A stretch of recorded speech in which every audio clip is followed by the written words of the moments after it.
fala, Geraldo. Eu posso dizer, então, Claudinei e Leonardo, que a eleição do Trump já é uma demonstração de que há um sentimento também de conservadorismo nos Estados Unidos? Leonardo? Acredito que sim, de nacionalismo, de direita, de conservadorismo, das teorias do interior, né? Nós percebemos que no interior ele foi muito forte e são os estados mais conservadores, mesmo naqueles que existiam dúvida, que nós chamamos de swing states, né?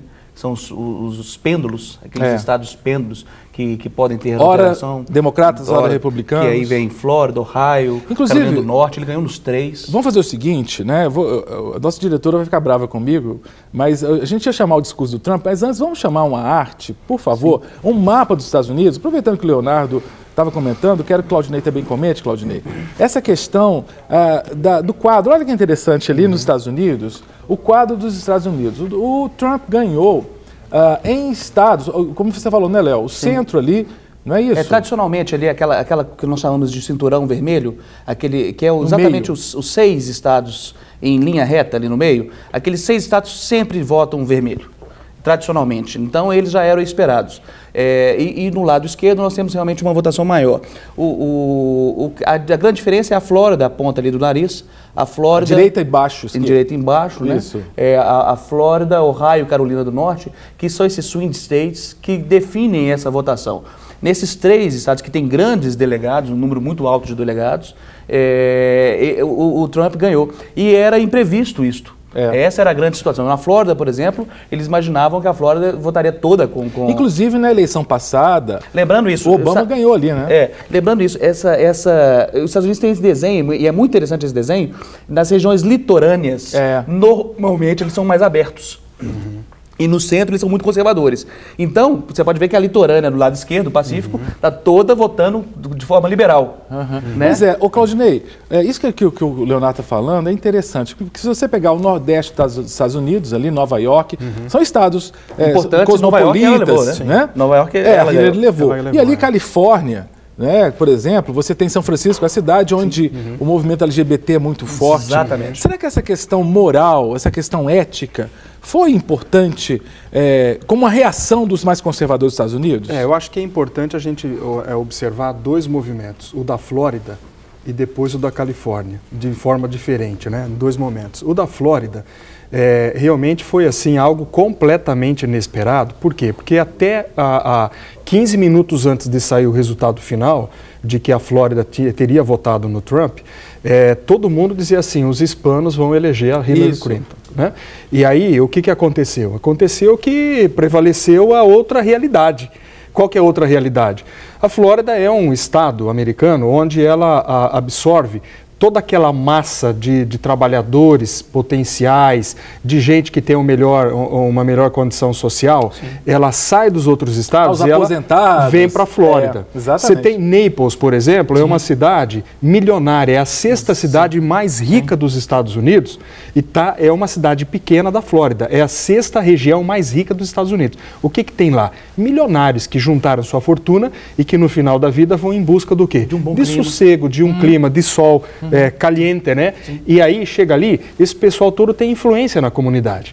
Então todo mundo, as pesquisas apontavam que a Flórida era um território democrata e na verdade foi um equívoco total, porque as pesquisas não mostraram nada da realidade. Agora essa questão do discurso do Trump contra os latinos não colou tanto, então, na Flórida? Porque parece que ele era um tipo de latino que ele estava dizendo, é isso? Então, tem uma cultura americana, e isso é muito interessante, que e isso não é só nos Estados Unidos, mas em muitos países acontece que os imigrantes legais, eles vestem a camisa do local. Sim. Então, os imigrantes americanos que estão lá de forma legalizada, eles se portam mais americano que os próprios americanos. E eles não perceberam uma ameaça, né? Sim, nesse discurso. Eles perceberam exatamente esse discurso.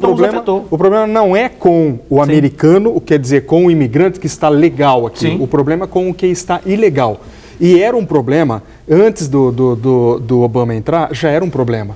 Sim. O Obama veio, botou panos quentes ali, segurou por 8 anos a questão, mas também nunca resolveu o fato. E tem um detalhe, o ilegal não vota. Sim. O ilegal não vota. Exatamente, não faz diferença. Exatamente. Exato. Né? Exatamente. Então, se você fizer a pesquisa... Nós estamos tratando isso para o Brasil, um dado importante, nós temos aproximadamente 1 milhão de brasileiros dessa forma. Na Flórida. Ilegais. Nos Estados Unidos. E a Flórida é a que é um grande número concentração. que a gente não tem um controle, se estão ilegais, nós não temos esse controle. E até a Mas pauta... estima-se que é 1 milhão de brasileiros ilegais. Tá a pauta para outro programa, eu peço ao nosso diretor que anote a pauta. Essa questão dos brasileiros ilegais, tem até igreja de brasileiro ilegal nos Estados Unidos. Que é uma discussão ética. De pastor, né? Sim. Tem pastor ilegal, né? A igreja ilegal, quer dizer... Agora, é uma outra discussão. Agora, só complementando aquele lance lá do outro lado, né? A Califórnia. A Califórnia, que é justamente o outro lado. É impressionante o que aconteceu ontem na Califórnia, porque além de votarem, de elegerem a Hillary, eles também aprovaram o uso da maconha para fins medicinais. Não medicinais, recreativos, é verdade. Que vai além do medicinal. Que maravilha. Quer dizer, o medicinal é aquele que o cara tem o direito de produzir em casa para uso ali medicinal, para acalmar. Tem até uma teoria ali de uma outra doença ali que pode ser usado isso aí, com avaliação médica, mas lá não. Eles aprovaram para uso recreativo, quer dizer, vamos detonar mesmo. Então, para quê? É outra realidade, né? Para que o pessoal em casa entenda o que nós estamos tentando discutir aqui, é que um lado conservador e um lado liberal no sentido ético, no sentido moral.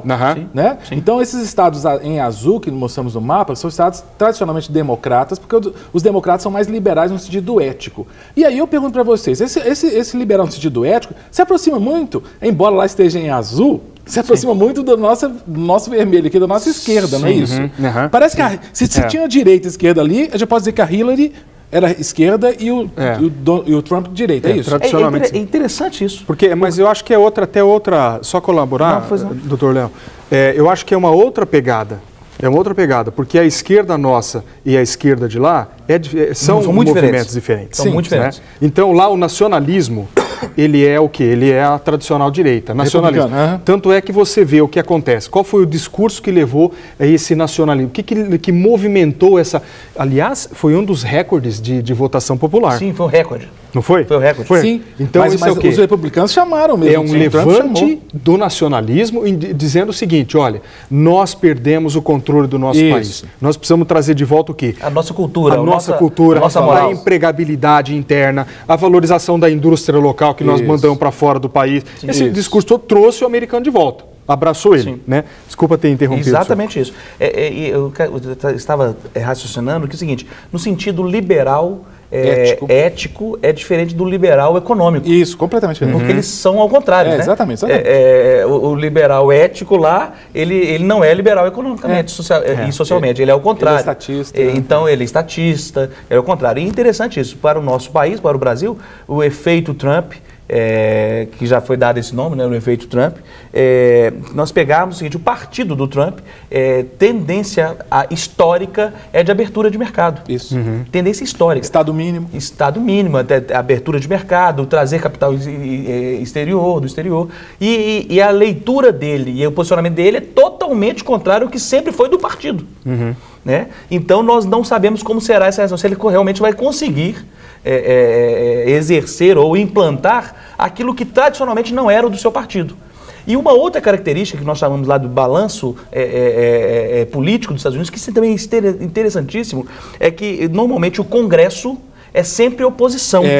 É verdade. É sempre oposição. E nesse caso deu oposição, né? Que ele está com a maioria. Tanto na Câmara quanto no Senado. Ele está com a maioria. Então, tradicionalmente, é sempre oposição. Sempre. E isso ajuda a governabilidade. Exatamente. Tendo a maioria na Câmara e no Senado, porque os projetos são aprovados com maior facilidade. Com certeza. Né? Com certeza. Inclusive, para saber se o Trump vai honrar os compromissos de campanha ou não, um bom indicativo é o discurso, discurso do calor da vitória. Né? E nós temos o discurso da vitória do Trump. Vamos lá a um trecho desse discurso para ver o que ele falou, se ele está seguindo o que ele propôs na campanha. Vamos lá ao discurso do Trump. Desculpe por fazê-lo esperar tanto. Foi um trabalho complicado. Muito obrigado.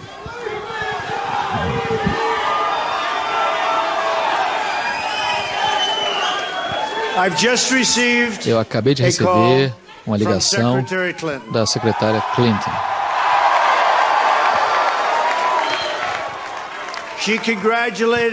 Ela nos parabenizou. É sobre nós todos por essa vitória. E eu a parabenizei e a sua família por uma campanha de muita luta, que ela lutou bem. Hillary trabalhou por muito tempo e de forma difícil, e nós temos para com ela uma grande dívida de gratidão pelos serviços prestados ao nosso país. Eu reconheço isso agora. Agora é a hora para que os americanos curem as feridas da divisão, para que se juntem, para que todos os republicanos e democratas, independentes por todo o país, eu digo a eles, é hora de nos juntarmos como um povo unido. É hora. Eu me comprometo a cada cidadão desse país que serei o presidente de todos os americanos. E isso é tão importante para mim. Para aqueles que escolheram não me apoiar no passado, havia alguns desses. Eu estou agora me dirigindo a vocês para ter a sua ajuda, para que trabalhemos juntos e unifiquemos o nosso grande país. Como eu já disse desde o início, a nossa campanha não foi uma campanha, mas muito mais um movimento incrível, feito por milhões de pessoas, trabalhadores, mulheres e homens, que amam seu país e querem um futuro melhor e mais brilhante para si e para suas famílias. Agora me explica, eu não estou entendendo. Quem é o Trump? O da campanha, que bateu pesado na Hillary, que criticou, só não chamou de santa, ou esse agora que está com esse discurso conciliador? Qual que é o verdadeiro Trump? Ou nenhum dos dois é o verdadeiro Trump? É interessante porque, na realidade, nós também não sabemos quem era a Hillary, né? Uhum. E apesar de todas as situações, a Hillary perdeu exatamente por isso. Estava até às 3 da manhã com alguns amigos nos Estados Unidos e acompanhando e conversando com eles, e o grande questionamento deles era esse. Era a grande dúvida de quem era a Hillary. Eles não sabiam exatamente quem era a Hillary. E esse foi o que pegou. E o que marcou o Trump foi exatamente esse posicionamento dele firme, né? Ele fez um discurso agora totalmente conciliador, mas eu acredito que ele é aquele outro, o firme, o que bate de frente, o que talvez ouça poucas palavras, acredita naquilo que pensa. E aí, Claudinei? É difícil saber. Eu acho que o tempo vai revelar. Agora, o Trump, se você olhar para os dois, é natural que você tem a história que conta quem eles são, né? Então, por mais que a gente tenha dificuldade de entender quem é e quem não é, o período de eleição, me parece que ele é um período, isso para o mundo político, tá? Não para nós viventes que votamos, né? Que somos eleitores, mas parece que ele é um período de indulgência, tá? Ele entra numa campanha política, até o momento que ele termina ela, ele tem ali liberalidade, não liberdade, liberalidade para fazer o que ele quer. Para dizer o que ele quer, para afirmar, desafirmar, acusar, né? E depois, no final, é como se... Peraí, agora fecha o livro, vamos abrir um novo capítulo. Vamos voltar para a realidade. Olha, eu queria um momento conciliador. A gente viu isso no Brasil inteiro, a gente viu isso aqui em todos os momentos da história. É uma coisa assim esquizofrênica, né? E eu estou sem entender, principalmente até agora, a esquizofrenia das pesquisas. Porque eu quero saber qual é a explicação que se tem. Minutos antes. Tá? Porque nós chegamos a ter o mapa da história, né, o gráfico da história, o timeline das pesquisas. Chegou um momento que tínhamos 89% de apostas na Hillary Clinton contra 11% no Trump. Mas você acha que, por exemplo, essa questão do FBI, essa questão do e-mail, que ela usou a conta pessoal para tratar de assuntos de Estado, e há uma semana o FBI... trouxe novamente de volta. Isso foi determinante? Isso também foi determinante. Isso também, não só, né? Agora, eu acho que é o seguinte... Eu acredito também na mídia. nós temos uma situação muito diferente dos Estados Unidos. Primeiro que nos Estados Unidos o lobby é algo permitido, algo que é crime no nosso país. Explica rapidamente. Tem muita gente que sabe que é lobby, mas tem gente que não sabe que é lobby. No nosso país é proibido, por exemplo, um deputado ser eleito por alguém para defender essa pessoa, por uma empresa privada, por exemplo, né, no Brasil. Né? Nos Estados Unidos isso é comum. Mas tem tanto de empresa que está financiando. Mas aí mas lá é profissionalmente. Lá é profissionalmente. Por isso que estão presos agora os empreiteiros. O lobby é profissional lá. Ele é uma... E eu acho muito mais ético. Tá? Lá existem revistas que são de direita, ou são republicanas, e declarados, e ninguém tem dúvida disso. Normalmente, no meio da campanha, os jornais, as grandes redes de televisão, eles se pronunciam, se posicionam. Olha, nós estamos apoiando A e o outro, nós estamos apoiando B. Diferente das nossas mídias, que fingem que não tem lado. Que são fingem críticas, que não tem cara, né? Criticam mais de um lado do outro. Deixa eu só abrir um parênteses. E daí que surge a mídia ninja, né? Exatamente, a mídia ninja. Só abrir um parênteses, que é uma coisa que... Eu fui dormir muito tarde, eu estava trabalhando e tudo, aí quando eu fui ver, zapeando lá os canais de televisão. Tem talvez a maior mídia do Brasil, né, da televisão, ela tem também canal a cabo. Né? Sim. Os jornalistas estavam atônitos, sem graça. Sem saber o que fazer. Porque eles claramente eram favoráveis a Hillary. E eles estavam surpresos sem saber explicar. Sim. Isso que você colocou, Claudinei. Porque as pesquisas davam Hillary. Com 4%, 5% a mais, mas davam Hillary. Sim. E havia na fala e no olhar deles decepção. Sim. Eu percebi isso. E a nossa mídia tem esse problema. Sim. Ela posa de isenta. Sim, mas não é isenta. Mas não é isenta. Exatamente. Né? Era uma mídia completamente... E eu imagino que por uma questão do liberalismo ético. Sim. Porque é uma mídia que é favorável a essas pautas democratas norte-americanas. Favorável ao aborto, à união civil de pessoas do mesmo sexo. Exato, a liberação de drogas. Essa mídia brasileira é favorável a isso, por isso que apoiava os democratas. E aí você entra num outro tema, né? As mídias que chegam no Brasil, as mídias americanas que chegam no Brasil são todas democratas. Então, e é interessante, na época do impeachment, tem muitas mídias, mas as grandes mídias, as que chegam no Brasil, as grandes mídias americanas, elas são democratas. Mas na época do impeachment, eu lembro que teve reportagem, que publicaram reportagens de correspondente de mídia americana no Brasil falando contra o impeachment. Tá vendo? Os norte-americanos são contra o impeachment. Gente, era uma mídia favorável à esquerda brasileira. Exatamente. É claro, agora você levantou um ponto ali, que eu acho que até a gente vai se estender bastante nesse assunto, que é outro fator, né, que há um movimento global, né, e a gente já discutiu isso no programa no rádio, né, há um movimento global que traz essa defesa das minorias, né, a massificação desses temas, como essas questões que a gente levantou aqui, homossexualidade, drogas, liberação de drogas, aborto, a ideologia de gênero, que são temas que estão na pauta global aí. E aí são todos contrários, que o Trump é totalmente contrário a todos eles. Exato. Aí você percebe o seguinte, será que o mundo não está dando um recado? Exato. Né? Por exemplo, você pega na Inglaterra, ninguém quis mais continuar com aquele movimento de unificação da União Europeia, lá na Inglaterra. E aí a gente teve a quebra, né? O rompimento com a zona do euro, e vamos caminhar sozinho. Quer dizer, vamos olhar para dentro. Vamos cuidar da nossa casa aqui, porque tem alguma coisa estranha acontecendo. Você vê isso nos Estados Unidos, que vem de 8 anos para cá, que é com o movimento dos democratas, né?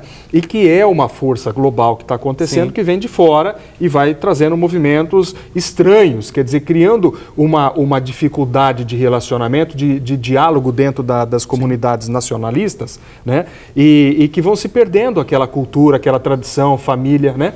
Da sociedade. E de repente, num momento como esse, você percebe que tem um movimento contrário a isso nascendo nas grandes nações, que são nações que sempre defenderam o quê?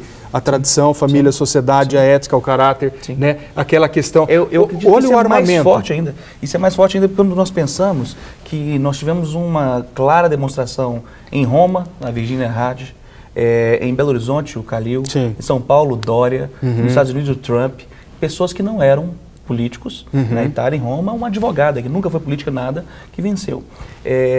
Aquele discurso político também caiu da moda. Sim. Aquele discurso que você nunca sabe em qual lado que o cara está, que o cara se elege falando alguma coisa e chega lá por causa dos conchados políticos, porque o país precisa mais disso, eu voltei atrás em relação a isso, as pessoas começaram a não aceitar mais isso. As pessoas, eu acredito que a sociedade prefere olha, eu sei que ele vai errar nisso.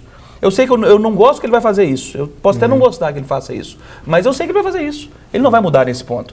Então, aquele discurso político... Sim. Porque lá nos Estados Unidos nós não temos a questão de corrupção. Aqui nós temos, e isso pegou muito no nosso caso. Sim. Mas lá nos Estados Unidos eles não estão vivendo uma bomba de corrupção como nós vivemos. Dizem, aliás, que foram os 8 anos da história americana que não se tiveram nenhum, né? Escândalo dentro da Casa Branca, né?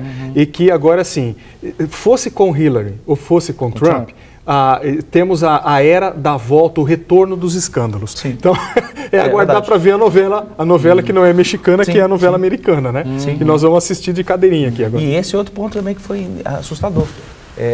O Obama foi o presidente com maior índice de aprovação ao final do seu mandato, né? Os índices do Obama hoje são assustadores. E ele se posicionou claramente a favor de um candidato. E a população não absorveu isso. Olha, nós gostamos de você, gostamos do que você fez, mas nós não queremos o seu conselho para isso. Agora, quem foi que elegeu o Trump? Porque ele teve um discurso e uma prática tão ambígua. Quer dizer, ele falava de resgatar emprego, mas ele, no programa que ele fazia, demitia as pessoas. Não é uma ambiguidade? Mas ele demitia aquele que era... incapaz, talvez, apto, né? Que não estava... Aquele que não estava à altura do que ele imaginava. E aí defende a ideia de que ele vai manter o princípio que ele tem, que é defender o americano, o posto de trabalho do americano, em detrimento àqueles imigrantes ilegais. Então, eu não acho que ele foi tão ambíguo. Eu acho que ele foi muito polêmico.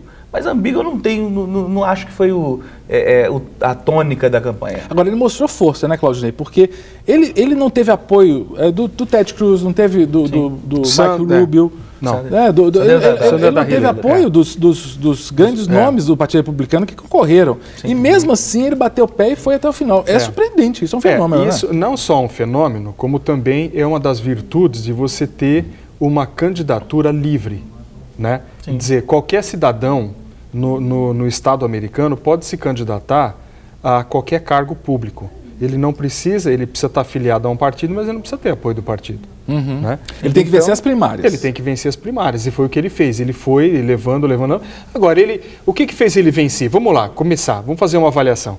O que levou ele a vencer as primárias? Que foi o primeiro curso da jornada dele. Primeiro passo da jornada dele. O primeiro passo foi o seguinte, ele foi naquele ambiente que é o ambiente dominante da indústria, da indústria automobilística, do poder econômico, da indústria bélica, e ele disse aquilo que as pessoas queriam ouvir. Né? Quando você pega o movimento bélico americano, ele teve um enfraquecimento no governo Obama. Exatamente. Né? E ele era muito forte no governo Bush, sempre foi uma das grandes que precedeu o governo Obama, que sempre foi um grande motor da economia americana, a indústria bélica, assim como a indústria do petróleo, né? E aí você tem um retorno dessa promessa de que vamos colocar o país em marcha para reconquistar o seu posto mundial, está renascendo. Você tem... Inclusive, o slogan é esse, né? Vamos ser grandes, ótimos novamente. Grandes novamente. E aí você tem um outro movimento, que é o movimento nacionalista, que a gente já comentou, dizer, esse posicionamento dele de contra esses novos movimentos globais ali, de voltar a ser um país voltado para dentro, né? Onde vamos valorizar o nosso aqui. Ele criticou durante a campanha dele muito claramente o movimento econômico de acordos bilaterais com os principais países econômicos do planeta, China. Né? Olha que coisa absurda, ele sinalizou, isso que é uma coisa assim completamente antagônica, porque ele sinalizou um apoio, uma simpatia com o Kremlin, que é a Rússia. O Putin já até deu declaração.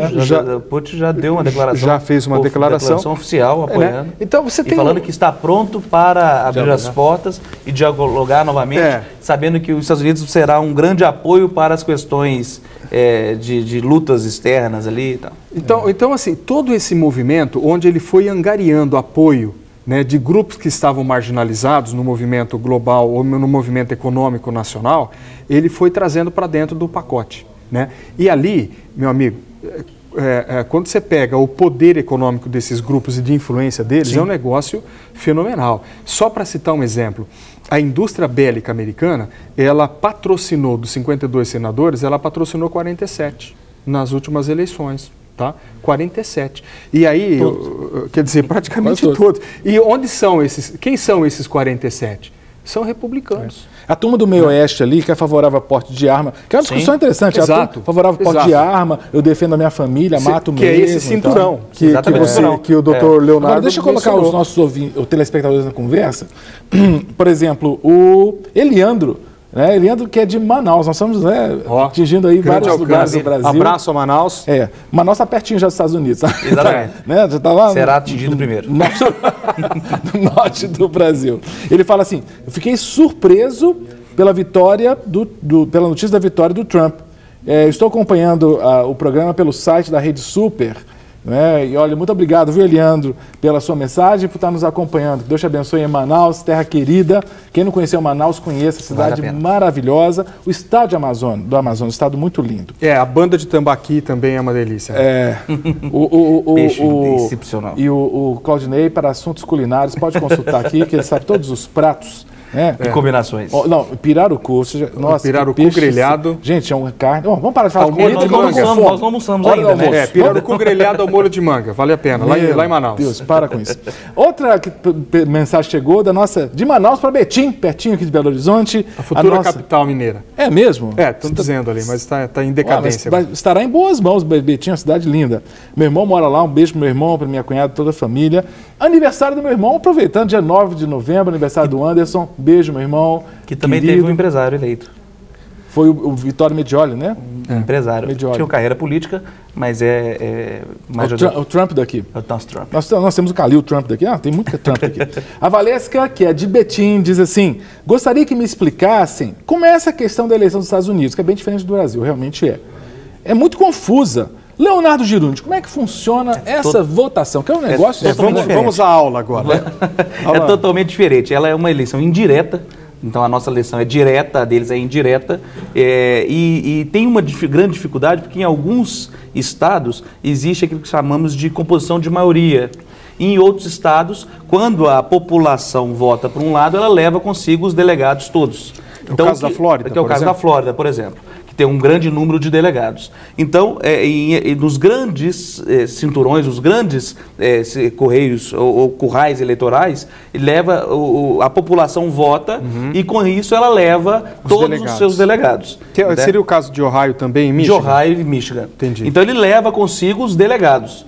Então, e o que define a eleição são o número de delegados. Tá? Por isso que naquele mapa, se você puder, por favor, diretora, coloque então, você pode ver que a porcentagem de votos é muito diferente da porcentagem do número de delegados. Por quê? Porque você tem em alguns estados... Olha lá o mapa, Leonardo. Você tem alguns estados, principalmente os do centro ali, os vermelhos, que a densidade populacional é pequena. Então eles não são populosos, não são estados populosos, mas que possuem razoavelmente um número razoável de delegados. Então, o número de pessoas que votam, 5 milhões, é muito distinto, por exemplo, da Flórida, de 20 milhões, 30 milhões. E ali eles levam 13 delegados de uma vez só. Então, quer dizer, 5 milhões levam 13 votos. Enquanto a Flórida com 20... Acho que deve ter tido quase 5 milhões na Flórida. 5 milhões de votos. De votos.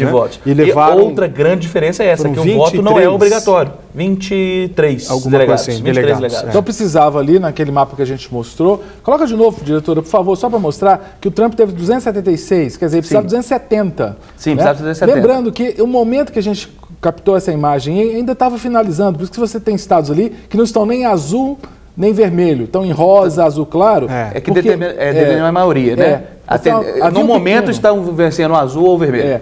Agora, nesse momento, né, a gente captou essa imagem em alguns minutos, agora pode ter algum virado para vermelho ou para azul, aí, mas não muda mais o resultado. Ou o Trump aumenta os 276 ou a Hillary aumenta os 218, mas ela não chega a 270, que é o número de deputados, de delegados, são representantes. E se você olhar o número de votos, entre os locais que a Hillary venceu, são com grandes densidades demográficas. Isso. Então, ela tem uma grande votação de pessoas. Até na Flórida, por exemplo, é interessante que na Flórida a diferença de votação foi muito pequena. Então, um ficou com 51%, outro com 49%. Mas pegou os delegados todos. Mas ela pegou todos os delegados. Então, é uma região com muitos, a população muito grande, muitas pessoas votando, mas a diferença de um voto na população leva-se consigo todos os delegados. E é interessante. E os delegados que definem isso. E como que define-se o número de delegados? Essa é a grande questão política dos Estados Unidos. É o impacto da população e econômica. Então eles definem, olha, esse estado deve ter o direito de ter 13 delegados, porque nós entendemos que a importância dele no nosso país representa 13. Mas, no certo sentido, Léo, no Brasil também você tem isso com relação a número de senadores, de deputados. É uma comparação grotesca, mas São Paulo tem mais, por exemplo, representatividade. Sim. Mas é número de pessoas. Mas é interessante que no Brasil nós temos o que nós chamamos de equilíbrio político, e que não é uma coisa extremamente favorável em muitas situações. Por exemplo, o número de senadores, por exemplo, é exatamente igual, independente dos três senadores, independente do estado. Então você pega, poxa, o São Paulo tem o mesmo número de senadores do que um estado que tem pouca, o Amapá tem pouca população. Uma população menor, uma capacidade contributiva financeira menor, o efeito econômico social menor. Tanto é que olha que interessante, José Sarney, ele é do Maranhão, ele foi para Amapá e se tornou senador pelo Amapá, porque era mais fácil de ser eleito. Lembrando que senador é da República, então ele representa a União, ele representa a República. E aí, isso é questionável no nosso país, porque você tem uma pessoa que representa a República do Estado extremamente forte, é o mesmo número do outro. E essa ideologia, como é República, deveria ser igual, né? Para deputados é totalmente diferente. Para deputado tem aí a quantidade de pessoas na localidade, de eleitores. Quanto maior o número de eleitores, é um índice, né, um número X até X, aí tem uma maior representatividade do Estado na federação. Agora, vamos ouvir o que o pessoal das ruas está achando, né, da eleição, da surpreendente eleição do Trump para a presidência dos Estados Unidos? Vamos ouvir o que as pessoas na rua estão achando. Eu estou achando que o pessoal não está gostando, não. Vamos lá. Embora não conheça bem o candidato, eu não faria essa opção. Por que não? Não. Pelas palavras que ele disse, por algumas vezes que eu ouvi, alguns discursos, algum comentário, eu não acreditei nele, que seria um bom presidente para uma nação igual aos Estados Unidos. Só me surpreendeu. Por quê? Porque tudo indicava que seria ela, né? Então teve uma reviravolta nessa história aí. Agora, o que vai acontecer depende do tempo. O que eu ouvi mais falar assim foi a questão que ele era um pouco do discurso que mais de redes sociais, foi um pouco a questão que ele é meio conservador, que ele não tem muita tolerância à questão dos imigrantes. Foi o que eu escutei um pouco disso, né? Aí eu não sei, porque a ideia do mundo globalizado é sempre estar abrindo as portas, então não sei se realmente essa é a medida que ele vai adotar ou se foi apenas um discurso para ganhar eleitorado. Sendo que cada vez mais essa coisa do trabalho imigrante sempre está.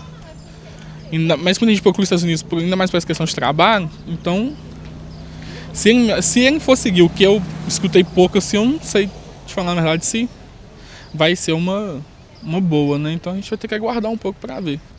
Ele não valoriza as mulheres, ele está falando contra os imigrantes latinos, principalmente latinos, e vai ser uma repercussão muito negativa. O que você acha que muda no mundo, na verdade, né, com a eleição dele? No mundo, não sei, economicamente pode até melhorar os Estados Unidos, mas não sei. Alguns dos discursos dele eu não acho muito sensatos, mas ao mesmo tempo eu acho e eu espero que ele seja mais garganta do que prática, sabe? Então, acho que é mais ou menos isso que eu... A imagem que você acredita que ele passa para o mundo? Eu acho que ele passa uma imagem bem conservadora, meio negativa, que não condiz mais com a nossa realidade. É interessante, né? É uma imagem conservadora que é negativa. Depende da pessoa que está ouvindo isso. Porque se a pessoa é conservadora, alguém que passa a imagem conservadora é positivo. O americano não acha, né? Porque o americano votou nele, né? Aliás, se me permite, essa questão de melhor ou pior, é necessário que a gente tenha a sabedoria de investigar a notícia por trás da notícia, né? Nós somos um país que recebemos tudo pronto de fora.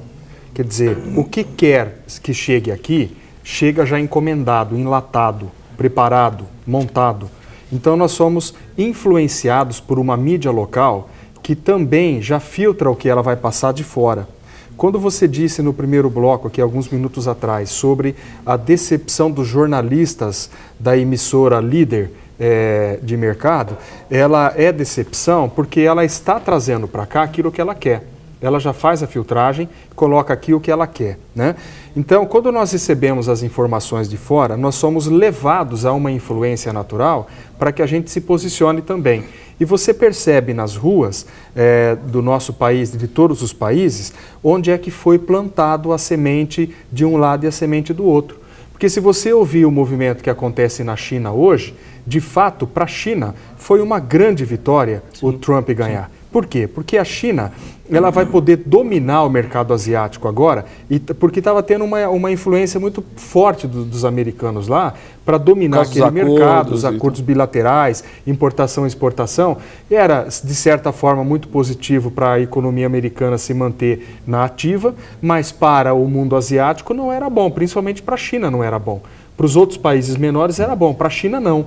Agora, a China, então os caras estão vibrando lá, você não vai ter nenhum solavanco financeiro na China, porque o Trump ganhou. A China está querendo mais que o Trump governe o país dele para dentro. Só para dentro. Para dentro e não para fora, porque agora ela vai ter o domínio daquele do dragão asiático, né? E isso é muito interessante para o Brasil, porque hoje a China é o maior mercado brasileiro. O maior impacto na nossa economia exterior é exatamente na China. O segundo maior parceiro, quer dizer, os Estados Unidos já perdeu a liderança que detinha há alguns anos para a China. Então hoje o nosso maior parceiro de comércio é a China e o segundo maior parceiro é os Estados Unidos. Eu estou muito preocupado como isso tudo vai influenciar a Faculdade Batista de Minas Gerais, sabe, Cássio?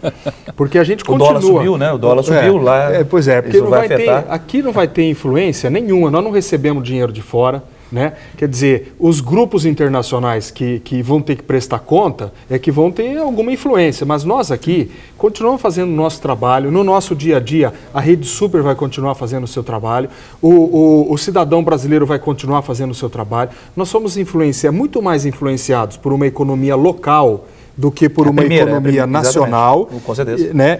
E muito menos por uma economia internacional. Quer dizer, afeta.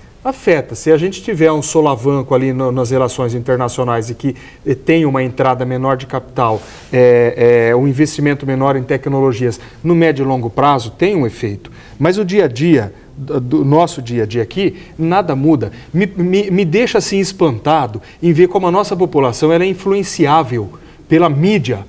É uma coisa doida, a falta de critério para avaliar o que está por trás da mídia. Nós continuamos sendo influenciados pela mídia nas nossas eleições, no que é certo e errado. Nós percebemos aqui os movimentos que continuam ainda invadindo escolas ainda de rebelião. Mas por que isso é assim? Porque nós não somos criteriosos. Nós não fomos criados para ser crítico, para analisarmos a situação. Então nós pegamos lemos algo e concordamos. Reproduzimos. E isso é interessante para o meio cristão, porque o adolescente ele quer usar a mesma mochila de todo mundo, ele quer usar o mesmo tênis de todo mundo, a mesma calça de todo mundo, e um certo momento da vida dele cristã fala assim, olha, você não é igual a todo mundo. Você tem que ser diferente. Mas você fala, poxa, como? A vida inteira eu quis ser igual. O gostoso, o legal é ser igual. O que é legal agora é andar todo mundo Todo mundo vai pra boate e eu não vou? Por quê? Eu não vesti a mesma roupa, eu não vesti o mesmo sapato. Então é interessante que nós vamos criando rupturas em alguns momentos, porque nós não temos análises críticas nenhumas. Nós vamos reproduzindo a mesma Eu penso, por exemplo, nós já até comentamos isso, essa questão do porquê que o conservadorismo americano optou pelo Trump em detrimento da outra opção. Por quê? Aí você também tem a influência da mídia. Quando se fala de aborto, que é um tema polêmico demais, ninguém está falando de questão religiosa. Essa questão é uma questão de saúde pública, questão do aborto. Por que se fala do aborto que apoia-se ou não apoia? apoia-se o aborto, e eu, pelo amor de Deus, hein, não vou me interpretar aqui como sendo favorável ao aborto. Favorável, mas a leitura que está por trás, ela precisa ser vista, a realidade talvez da leitura. O início do assunto seja um início social-político. Social-político e econômico. Porque mas existe a abertura da mídia paralela que pega isso, como se fosse um gancho para aprovar ou não com outro objetivo. E aí você pega a questão do aborto, que é uma questão da onda do momento agora. Meu corpo, minhas regras. E quando você pega o seguinte, olha, o aborto, ele é pecado, não é pecado? Isso é uma leitura. A leitura governamental do aborto é o seguinte, está trazendo prejuízo para a minha economia. Por quê? Porque com uma pessoa que ela já está decidida a abortar, ela procura uma clínica de aborto clandestina, porque aqui não é legalizado, né, clandestina, ela tem uma interrupção na gravidez de forma errada, ela tem riscos de hemorragia e ela acaba onde? Ou ela acaba no cemitério, ou ela acaba num hospital público. É um problema de saúde pública. Por que se fala do desarmamento? É porque é uma questão, é bonito, é maravilhoso, é amor? Não é. É porque a criminalidade está levando muita gente para os hospitais. O tiro na barriga de um sujeito, custo para o Estado disso? O valor do custo, olha, ele mobiliza a paralisia do trânsito, ele mobiliza dezenas de viaturas policiais, ele mobiliza SAMU, ele mobiliza os médicos hospitalares do hospital, ele mobiliza enfermaria, ele mobiliza a limpeza da sala, ele mobiliza a lavagem do lençol. Tudo isso é economia. Não é questão de que é bonzinho, é malzinho. Agora, vem cá, mas tem ideologia, não tem? Então, tem ideologia. Mas você citou aí, meu corpo, minhas regras. Sim. Que por trás da tese do aborto a ideologia absorve ela pega essa leitura, que seria uma leitura ideal do mercado, e ela absorve isso para defender a sua ideologia. A sua ideologia. Aí que entra o eleitorado americano que fala assim, pessoal, peraí, nós precisamos botar uma regra nisso aqui. Esse pessoal que votou no Trump é um pessoal que está falando assim, virou uma esquizofrenia. Todo mundo está falando que é legal, que é bacana agora fumar drogas, é bacana, é legal agora ter o aborto, é bacana, é legal agora a ideologia de gênero, todo mundo indo no mesmo banheiro, todo mundo usando a mesma roupa. Gente, nós estamos virando assim, está esquizofrênico. Peraí, vamos refrear um negócio aqui e vamos repensar a nossa sociedade. Aí você fala assim, os Estados Unidos é o país com maior armamento populacional. Sim. E é o menor país com criminalidade. Como é que você explica esse negócio? O Brasil tem mais. Você percebe? Quer dizer assim, porque... Então, aí você vê que o governo Obama não conseguiu nem aprovar no Congresso para levar a um pleito popular, a uma investigação popular a questão do armamento, porque não tinha possibilidade. Ali parou, travou ali. Quer dizer, então essa cultura do patriotismo, ela começa a recuperar também a cultura da ideologia familiar, né? Dos padrões americanos tradicionais, da sua fundação lá no princípio, lá quando os britânicos chegaram lá, que era da família, sociedade livre, mas uma sociedade livre para escolher, mas não abandonar a família. Quer dizer, então você começa a perceber o seguinte... hino, né? Home of the Brave. Um manifesto popular lá que está dizendo assim, nós entramos num ritmo muito acelerado, precisamos dar uma pausa, repensar o negócio.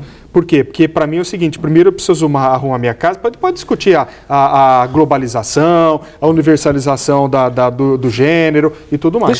Pegando esse gancho aí... todas ótimas para o americano. Para o americano. Pegando esse gancho, Claudinei, o Leonardo é advogado. Leonardo, assim como no Brasil, há uma relação muito próxima entre o executivo e o judiciário.